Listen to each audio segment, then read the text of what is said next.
ফিলিস্তিনের উপর পাশবিক নির্যাতনের এই চিত্রগুলো সামনে আসবে। ফিলিস্তিনের নিরীহ শিশুর উপর বোমার ক্ষত বিক্ষত আঘাতগুলো দেখলে যে কোনো পাষণ্ড হৃদয়ের মানুষ তার অন্তর গলে যায়। যে কোনো বেওয়াফা অশ্রু থেকে অশ্রু ঝরে। আপনার কি মনে হয় আল্লাহ তাআলার দয়া হয় না? আল্লাহ তাআলার দয়া তো দুনিয়ার সমস্ত দয়া থেকেও সীমাহীন। আল্লাহ তাআলার দয়া তো সীমাহীন।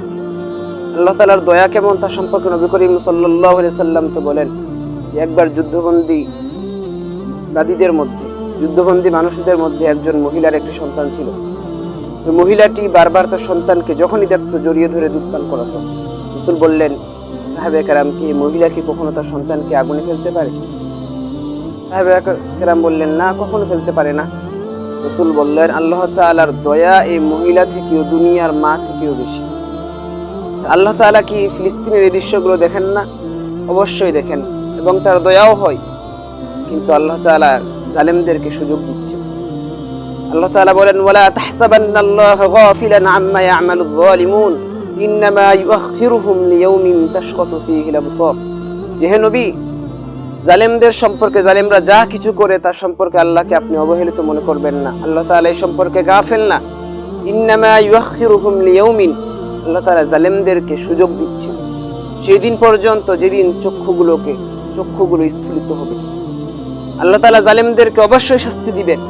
এই ইহুদ গোষ্ঠী মুসলমানদের হাতে নিহত হবে, মুসলমানদের নিকট পরাজিত হবে। কিতাবুল ফিতানের মধ্যে আসছে ইহুদিরা একদিন মুসলমানদের ভয়ে তাদের গাছের পিছনে লুকাবে, তারা প্রকৃতির কাছে সাহায্য নিবে, কিন্তু সে প্রকৃতিও সেদিন মুসলমানদেরকে সাহায্য করবে।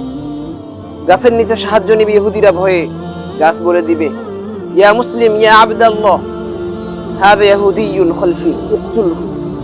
হে মুসলমান, হে আল্লাহর বান্দা, ইহুদি আমার পিছনে আশ্রয় নিয়েছে, তুমি তাকে হত্যা করো। সেই দিন পর্যন্ত আল্লাহ তাআলা আমাদেরকে বাঁচিয়ে রাখুন এবং ইহুদিদের ধ্বংস না দেখা পর্যন্ত যেন কোনো মুসলমানের মৃত্যু না হয়। ফিলিস্তিনের কোনো শিশু যেন আর না মৃত্যুবরণ করে ইহুদিদের পতন দেখার আগ পর্যন্ত। দোয়া করি আল্লাহ তাআলা অবশ্যই ফিলিস্তিনের মুসলমানদেরকে ফাতহে মুবিন দান করবেন।